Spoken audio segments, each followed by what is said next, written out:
कांग्रेस नेता प्रसन्नजीत पुईतुंडी ने बालू के मुद्दे पर पत्रकारों से बात करते हुए कहा कि भले ही वर्तमान प्रशासन द्वारा यह कहा जा रहा है कि वह अवैध रूप से बालू का परिचालन होने नहीं देंगे, लेकिन सच तो यह है कि पश्चिम बर्धमान जिले के विभिन्न इलाकों में खास करके आसनसोल नगर निगम के विभिन्न वार्ड में धड़ल्ले से बालू का अवैध कारोबार चल रहा है। उन्होंने जामुड़िया, बाराबनी, दामोदर, डामरा सहित विभिन्न इलाकों में बालू का काम चल रहा है। प्रशासन ने सिर्फ खाने के लिए कहा है कि बालू का कारोबार अभी बंद है, लेकिन सच ये है कि ऐसा कुछ भी नहीं है, बालू का अवैध कारोबार चल रहा है। उन्होंने अभी आरोप लगाया कि इस पूरे घटना में वर्तमान सत्ता पक्ष के बड़े नेताओं का कहीं ना कहीं इसमें समर्थन भी है।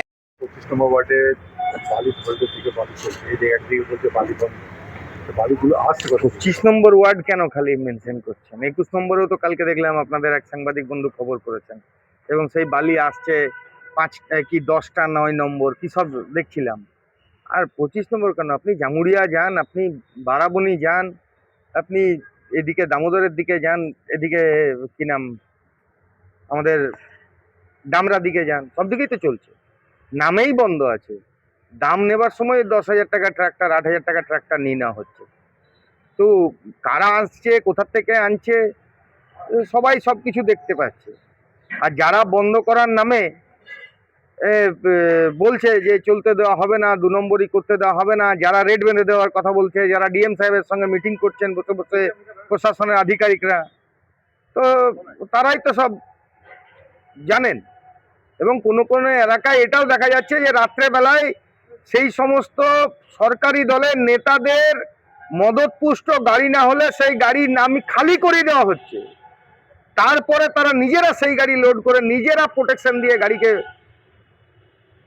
ডেস্টিনেশন পর্যন্ত পৌঁছানো হচ্ছে। আমার কাছে 3 দিন আগে ফোন এসেছিল, পাঁচগেছিয়ার যে আনন্দমার্গ স্কুল আছে তার পিছনে 3 গাড়ি বালি পড়েছিল এবং সেই বালিটা জল মিশ্রিত নদী থেকে তুলে লোড করা হয়েছে, স্টকের বালি নয়। কোথা থেকে এলো? তো সবই তো চলছে, চালানো হচ্ছে, মুখে বলা হচ্ছে বন্ধ।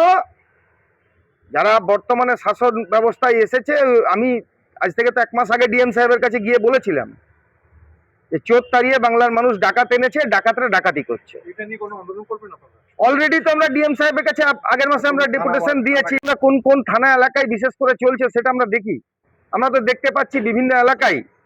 এবারে বেশি কোন এলাকায় কিভাবে হচ্ছে বা কার মদতে হচ্ছে, টোটালটা আমরা খবরাখবর নিচ্ছি, আমাদেরকে যেরকম খবর আসছে আমরা তারপর আমরা ব্যবস্থা করব। আইন সবার জন্য সময় মানে সমান হবে। কেউ বন্ধ করে মানুষের মানে গরিব মানুষের রুজি রুটি বন্ধ রাখবে আর এক শ্রেণী আজকে শাসন ব্যবস্থায় এসেছে বলে তারা লুটেপুটে খেয়ে নেবে, এটা হতে পারে না।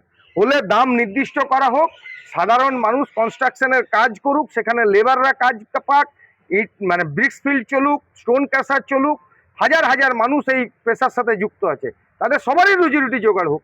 10,000 12,000 টাকা ট্রাক্টর বালি বিক্রি করে নেতারা পকেটে ভরিয়ে নেবে আর গরিব লেবাররা কাজ পাবে না, এটা হতে পারে।